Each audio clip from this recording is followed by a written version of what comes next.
जाके देख रिकॉर्ड में कौन है, इंसान है कि भगवान।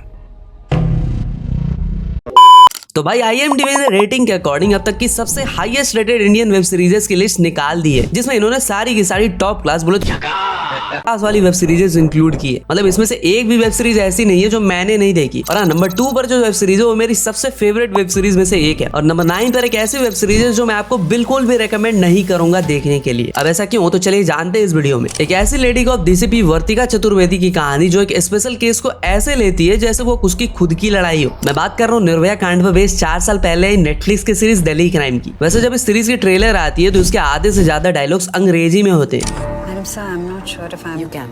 We've been ordered to blow the police apart. What? Political masters covering their own hides.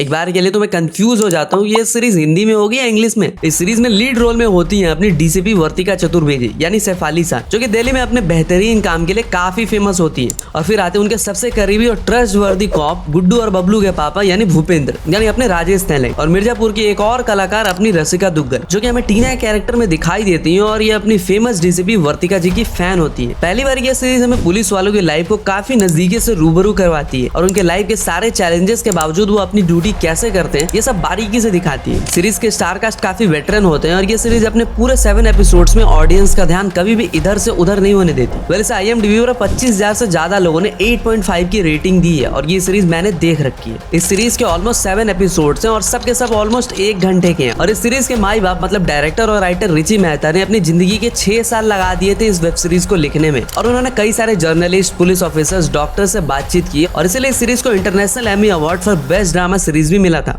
Well एक ऐसा डॉन भाई गैंगस्टर, जो भी नाम दे दो, क्योंकि उसे घंटा फर्क नहीं पड़ता। वो खुद को भगवान मानता है और खुद को ये अश्वत्थामा कह के बुलाता है। 15 साल तक अंडरग्राउंड रहने के बाद जब वो बाहर आता है तो उसे एक ऐसे पुलिस वाले पर भरोसा होता है जिस पर ना कभी उसके खुद के डिपार्टमेंट को भरोसा हो पाता है और ना ही उसकी खुद की बीवी को। इसलिए वो भी उसे छोड़ के चली गई। अब तक तो आप समझ ही गए होगा कि मैं किसकी बात कर रहा हूँ, नहीं समझे? अरे अपने गायतोंडे बाबू, बोले तो डॉन गणेश एकनाथ गायतोंडे, जाके देख रिकॉर्ड में कौन है।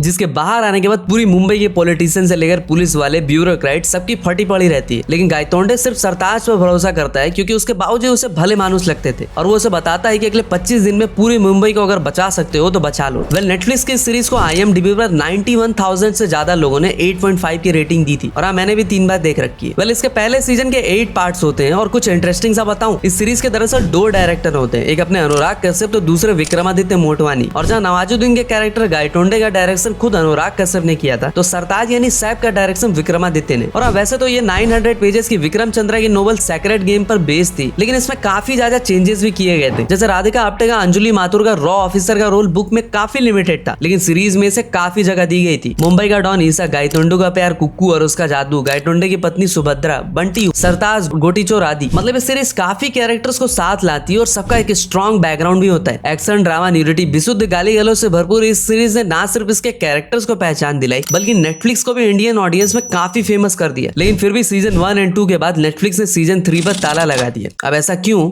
ये राज भी उसी के साथ चला। वेल ये सीरीज काफी रॉ कंटेंट लेकर आती है और काफी अच्छी भी है, लेकिन अगर आपको बहुत ज्यादा वायलेंस, अब्यूजिव कंटेंट, न्यूडिटी पसंद नहीं आती तो ये सीरीज आपको बिल्कुल भी नहीं देखनी चाहिए। नंबर 8 पर आती है मेरी आपकी सारे वेब सीरीज लवर की जिंदगी का वो प्यार जिसे हम कभी नहीं भुला सकते। पर मैं बात कर रहा हूँ मिर्जापुर सीजन 1 की, जिसे 79,000 से ज्यादा लोगों ने 8.5 की रेटिंग दी है। मतलब मैंने कभी एक्सपेक्ट नहीं किया था कि मिर्जापुर नंबर 8 पर आएगी। मतलब ये सीरीज एटलीस्ट अब 9 की रेटिंग डिजर्व करती है। खैर इससे हमारे मन में इसके लिए इज्जत और भी बढ़ गई। हमारे मन में तुम्हारी इज्जत और बढ़। अखंडानंद त्रिपाठी और कालीन भैया के साम्राज्य के 2 चीते गुड्डू और बबलू की रफ्तार इतनी तेज होती है कि वो कालीन भैया के राजकुमार मुन्ना भैया की भी ठुकाई करने में परहेज नहीं करते। और इस बुद्धि बल के समायोजन को पहचान कर कालीन भैया इन्हें अपना पालतू बनाने की पूरी कोशिश करते हैं, लेकिन इनकी रफ्तार पर ब्रेक नहीं लगा पाते। और फिर शुरू होता है मिर्जापुर की गद्दी पाने का खेल। और हम एक नया नियम ऐड कर रहे हैं, मिर्जापुर की गद्दी पे बैठने वाला कभी भी नियम बदल सकता। मिर्जापुर के इस जंगल में रति शंकर शुक्ला जैसे नमक हराम और घायल भेड़ियों के अलावा मकबूल जैसा वफादार भी होते हैं और लोड ललित से लेकर बांसुरी वाले चचा भी होते हैं। इस सीरीज के सारे कैरेक्टर्स, उनके डायलॉग डिलीवरी, सिनेमेटोग्राफी सब कुछ गुड्डू भैया की लैंग्वेज में बोले तो कंटाप होता है। अब भाई अगर आपने ये सीरीज अब तक नहीं देखी तो मेरे और आपके सारे रिश्ते खत्म। मतलब मैं बिल्कुल आपको जानता ही नहीं हूँ। हाँ, सीरीज काफी सारा करप्शन, वायलेंस, गाली गलौज, ढेर सारे मीम्स और थोड़ी सी न्यूडिटी लेकर आती है विद 9 एपिसोड। और अपने कालीन भैया का डायलॉग, दरअसल ये फेमस डायलॉग स्क्रिप्ट में था ही नहीं। और इसे खुद पंकज त्रिपाठी ने इम्प्रोवाइज करके उस टाइम बोल दिया था। आप इस वेब सीरीज को रिसर्च एंड एनालिसिस विंग यानी अपनी रॉ या स्पाई बेस्ड वेब सीरीज का बाप भी कह सकते हो, जो आतंकवादियों को पहली बार उनकी लैंग्वेज में करारा जवाब देती है और उनके घर में घुसकर उनकी अम्मी दीदी कर देती है। मैं बात कर रहा हूँ बॉलीवुड के फाइनेस्ट डायरेक्टर नीरज पांडे की स्पेशल ऑप्स की, जिसे 36,000 से ज्यादा लोगों ने 8.6 की रेटिंग दी है। डिज्नी हॉटस्टार पर ये सीरीज मैंने देख रखी है और मुझे इस सीरीज से जितनी एक्सपेक्टेशन थी उसने उससे कहीं ज्यादा डिलीवर किया था। बेबी स्पेशल, 26 अय्यारी, अवेयरनेस डे जैसी कई सारी कल्ट क्लासिक देने वाले नीरज पांडे ने पहली बार जब स्पाई वेब सीरीज में अपना हाथ आजमाया तो उन्होंने अपने लीड में अनलाइक अदर्स सबसे अंडररेटेड एक्टर के मेनन को हिम्मत सिंह का रोल दिया। हिम्मत सिंह, बहुत मिस किया मैंने तुम्हें, तो एक फोन कर देता। अब भैया नीरज पांडे एक ऐसे डायरेक्टर है जिन्हें रियल लाइफ इंसिडेंट पर बेस्ड कंटेंट को पब्लिक तक मसाला मार के कैसे पेश करना है ये बखूबी आता है। स्पेशल ऑप्स की कहानी रॉ ऑफिसर हिम्मत सिंह के इन्वेस्टिगेशन पर बेस्ड होती है, जिसमें उन्हें पार्लियामेंट अटैक के मिलिटेंट्स को कॉकरोच की तरह खोजकर मारना होता है और ये हिम्मत सिंह को पर्सनली काफी ज्यादा पसंद भी होता है। लेकिन जब बाकी दुनिया को लगता है कि उस कार में सिर्फ 5 मिलिटेंट थे तो वही हिम्मत सिंह कहते हैं कि नहीं, उसमें 6 लोग थे। दरअसल इस इन्वेस्टिगेशन में हिम्मत सिंह ने पानी की तरह पैसे बहाए होते हैं और अपनी टीम को महंगी से महंगी टेक्नोलॉजी और वेपन्स अवेल कराए होते हैं। बस इसी को लेकर 19 साल बाद उनका ही डिपार्टमेंट उनकी जड़ें खोदने में लग जाता है, लेकिन कुछ भी हासिल नहीं कर पाता है। इस सीरीज के टोटल 8 एपिसोड्स हैं और पहले के 4 एपिसोड्स आपको प्याज के छिलके की तरह लेयर बाय लेयर चीजें बताती है। उसके बाद चीजें थोड़ी अनरियलिस्टिक हो जाती है। बाय द वे सीरीज होता है तो इतना तो चलता है, अगर रॉ के मिशन को एज इट इज छाप दिया जाए तो उसे 10 लोग भी ना देखें। जो भी के मेनन ने जो काम किया है उनके लिए सैल्यूट तो बनता है बॉस। इसके अलावा अब्बास सक के कैरेक्टर में विनय पाठक, हाफिज अली की भूमिका में सज्जाद देलाफरोज, परमीत सिंह, काली प्रसाद मुखर्जी ने क्या बेहतरीन काम किया है। इसके अलावा सीरीज की सिनेमेटोग्राफी, बैकग्राउंड म्यूजिक, लोकेशन सब कुछ झक्कास है। अच्छा ठीक 2 साल पहले एक ऐसी सीरीज जिसमें एक यूट्यूबर कैसे अपने सपने पूरे करता है ये दिखाई देता है और ओटीटी की दुनिया में वो अपना ढिंडोरा पिटवा देता है। अब तो आप समझ ही गए होंगे कि मैं किसकी बात कर रहा हूँ। लिटरली मैंने नहीं सोचा था कि लगभग 1,20,000 से ज्यादा पब्लिक ने भुवन बाम की ढिंडोरा को IMDb पर 8.8 की रेटिंग दी है, जो कि बड़े बड़े क्रिएटर्स और प्रोडक्शन हाउस की फिल्मों और वेब सीरीजेस को भी नसीब नहीं होती, क्योंकि शुरुआत में तो सारी मूवीज और वेब सीरीजेस की रेटिंग काफी अच्छी होती है, लेकिन जैसे ही नंबर ऑफ रेटर्स बढ़ते हैं तो उसकी रेटिंग गिरती जाती है, क्योंकि कई सारे लोग जानबूझकर उन्हें कम रेट करते हैं। ये इंटायर सीरीज हमें यूट्यूब पर देखने को मिल जाती है। दरअसल पहली बार पब्लिक को भुवन का अपना यूनिवर्स, जिसमें समीर पुत्र, टीटू मामा, जानकी जैसे सारे रावण के 10 सिर्फ यानी भुवन के 10 कैरेक्टर एक साथ देखने को मिलते हैं। इसके अलावा अपने अनूप सोमी, राजेश तेलंग, बद्री चवन जैसे कई सारे एक्टर्स की खिचड़ी भी लोगों को खूब पसंद आती है। ये सस्ती पर टिकाऊ कॉमेडी आपको 1 मिनट के लिए भी बोर नहीं होने देती। 10 इंच? अरे क्या करोगी इतने बड़े नेकलेस का?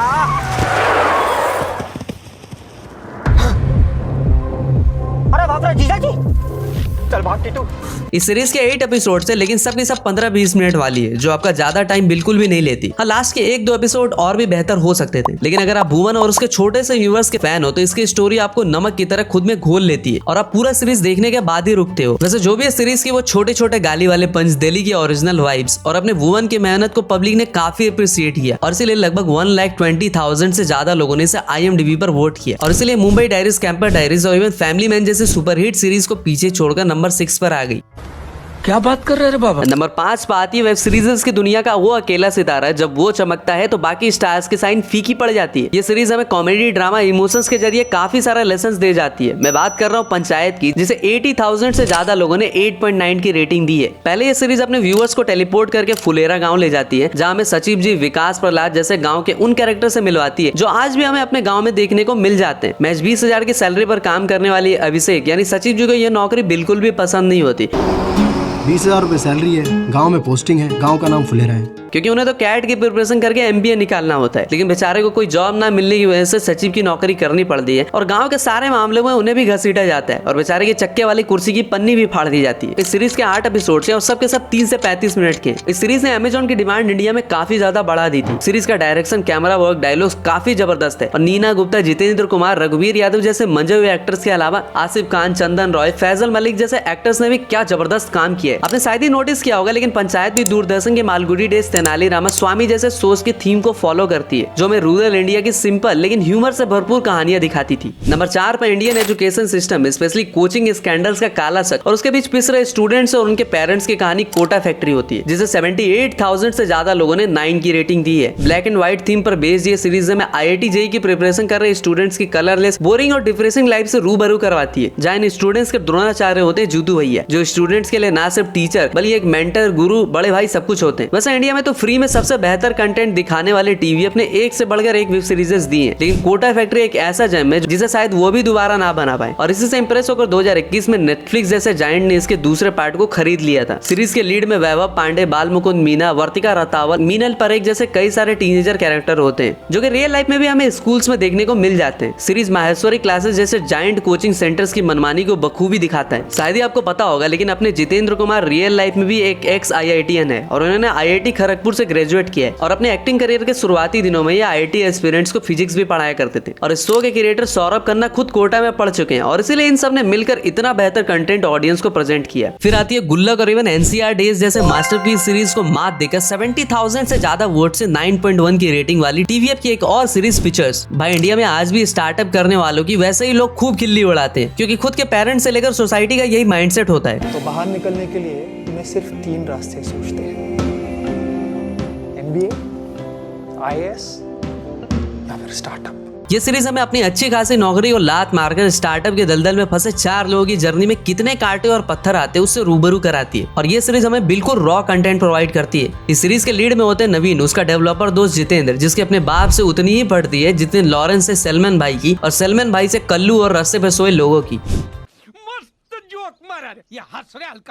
इसके अलावा इनके साथ इनके बाप की उम्र का एक और दोस्त होता है योगी जी। अरे यूपी वाले नहीं, सलमान भाई तक तो ठीक था। मतलब तुम क्या चाहते हो, हमारा घर भी बुलडोजर से उड़ा दिया जाए, हमारी भी गाड़ी पलट दी जाए। आखिर में इनका एक और शुद्ध शरीफ दोस्त आता है मंडल जिसकी पुंगी बजाने का पूरा ठेका योगी ने ले रखा होता है। ये सारे अपने जॉब्स और बॉस की गेंद मार के स्टार्टअप के दलदल में कूद तो जाते हैं और इनका स्टार्टअप आइडिया भी काफी दमदार होता है, लेकिन बेचारों की जिंदगी में इन्वेस्टर्स के लाले पड़े होते हैं और ये पिक्चर्स बनकर हर जगह पिच करते फिरते हैं। अब इस सीरीज को 70,000 से ज्यादा लोगों ने 9.1 की रेटिंग दी है, तो मतलब कुछ तो बात है ना बॉस। इस सीरीज के पहले सीजन में जहां 5 पार्ट्स है तो उसके दूसरे सीजन में भी 5 पार्ट्स हैं। नंबर 2 पर आती है अगेन TVF की एक और वेब सीरीज जिसे IMDb पर अब तक सबसे ज्यादा पॉजिटिव वोट्स मिले। 3 लाख से ज्यादा पब्लिक ने अपना टाइम निकालकर IMDb पर अकाउंट बनाकर इसे 9.2 की रेटिंग दी है। मैं बात कर रहा हूँ एस्पिरेंट की। भाई मतलब मैंने बिल्कुल भी नहीं सोचा था कि 2nd, 3rd एंड 4th की सारी पोजीशन TVF वाले ले जाएंगे। UPSC के एग्जाम हर साल 10 लाख से भी ज्यादा लोग देते हैं और उसमें UPSC क्रैक करते हैं सिर्फ 0.2% से भी कम लोग। और इसे भूसे के डेढ़ में सुई खोजने वाले एग्जाम से जुड़े एस्पिरेंट्स और उससे जुड़े उनके माँ बाप, गर्लफ्रेंड, दोस्ती की कहानी लेकर आती है एस्पिरेंट सीजन 1। सीरीज के लीड में अभिलाष शर्मा, श्वेत केतु झा,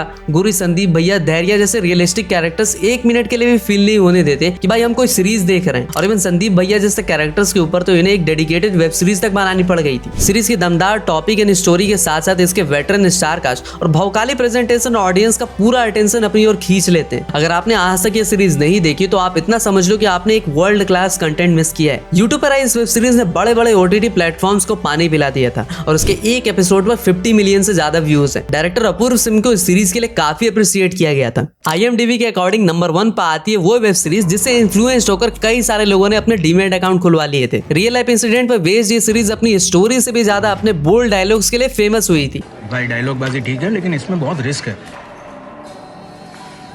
रिस्क है तो इश्क है। अब तक तो आप समझ ही गए होंगे कि मैं किस सीरीज की बात कर रहा हूँ। Yes, you are absolutely right. 1.5 lakh से भी ज्यादा वोट्स पाकर 9.3 की रेटिंग वाली स्कैम 1992। वैसे तो स्टॉक मार्केट में wolf of the wall street, बाजार, इनसाइड जॉब जैसी कई फिक्शनल कंटेंट आई, लेकिन स्कैम 1992 ने ऑडियंस पर एक अलग ही जादू किया। हर्षद मेहता भी अपने रियल लाइफ में जितने लार्जर देन लाइफ नहीं रहे होंगे, इस वेब सीरीज में प्रतीक गांधी ने उनके कैरेक्टर को ऐसा प्ले किया, मतलब ऑडियंस को कभी लगा ही नहीं कि वो कोई स्टोरी देख रहे हैं। रिस्क है तो इश्क है। मैं सिगरेट नहीं पीता लेकिन जिम में लाइटर जरूर रखता हूँ धमाका करने के लिए। या स्टॉक मार्केट वो कुआं है जो पूरे देश का प्यास बुझा सकती है। शेयर मार्केट इतना गहरा कुआं है जो पूरे देश की पैसे की प्यास बुझा सकता है और मैं इस कुएं में डुबकी लगाना चाहता हूं। इस तरह के डायलॉग्स ने पब्लिक का जुनून जगा दिया था। हर्षद मेहता की गरीबी से लेकर अमीरी और उसके जेल जाने की पूरी कहानी और कैसे इस स्कैम में पुलिस वाले से लेकर पूरा bank system, even PM Narasimha Rao तक एलिगेशंस लगते हैं कि वो भी इस स्कैम के बराबर के भागीदार हैं। पूरे 10 एपिसोड्स में आई ये सीरीज एक्शन, ड्रामा, गाली गलौज सब कुछ का एक कंप्लीट पैकेज लेकर आती है और पहली बार सोनी लिव की किसी वेब सीरीज को इतना ज्यादा रिकॉग्निशन मिला था। So thanks for watching this video. और हाँ, इसमें से आपकी कौन सी फेवरेट वेब सीरीज है और कौन सी सीरीज को और अच्छी रेटिंग मिलनी चाहिए थी, कमेंट में बताना। और हाँ, आप किस तरह के कंटेंट पर एक डिटेल एनालिसिस चाहते हो हमें जरूर बताना। तब तक के लिए हर हर महादेव।